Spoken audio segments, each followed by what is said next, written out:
sino ni-reveal? Yung mga apostol at mga propeta ng New Testament. At nire-reveal nila ito, ayon sa ating pag-aaral kanina, ginagamit rin naman nila yung kasulatan. Ibig sabihin, narito na, hindi nga lang na ipangaral. Narito na, hindi nga lang inireveal. At maraming ganyan, no? Pag yung kanilang doktrina ay matatamaan, din na babasahin yung mga talata na magpapahayag ng kamalian ng kanilang doktrina. Kaya ito mga Hudyo, ayaw nila may sama manghintil. So, pag may mga talata sa banal na kasulatan, sa Old Testament, na may kinalaman sa mga pangako na Diyos sa mga hintil, hindi na binabasa. Iniiwasan nila. Diba? Yung mga naniniwalang tao lang si Kristo, kapag nagbabasa sila ng Biblia at nagpapahayag sila, yung mga talatang may kinalaman sa pagiging Diyos si Kristo, iniiwasan nila yun. Kaya ang aking asawa noon, nag-uusap kami tungkol sa doktrina. Sabi ko, eto yung pinangaral sa akin ng ministro. Eto yung iniwasan niyang basahin. Okay? Yun naman yung pamabasa ko sa asawa ko. O, nakita mo, bakit niya iniwasan basahin ito? Bakit?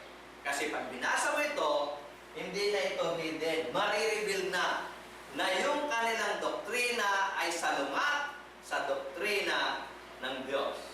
Ngayon, yung mga Hudyo, ganun rin, hindi nila babasahin ang may kinalaman sa Gentiles hanggang ang kanilang mga pagpapalit-palit ng generation, yung mga nakikinig sa kanila,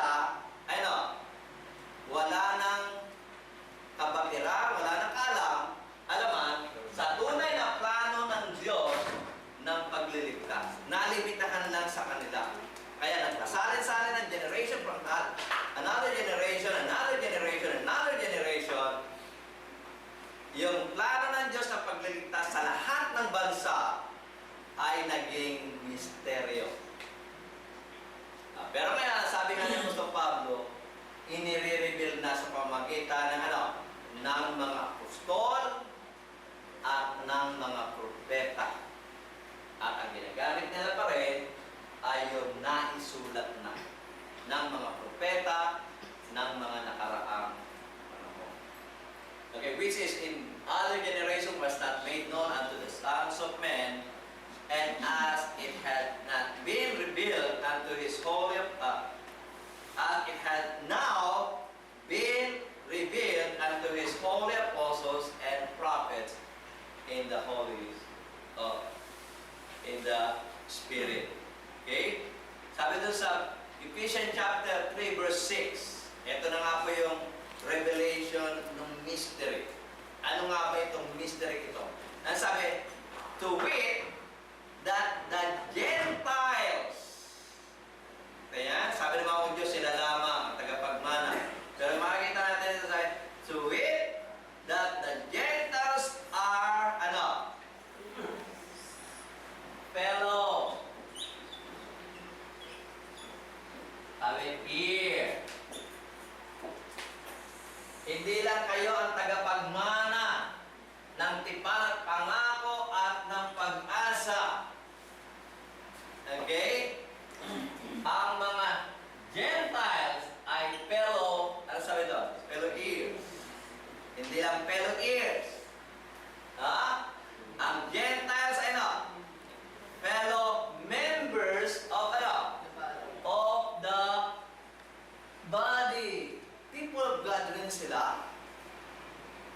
They are member of the body of Christ. Ano pa?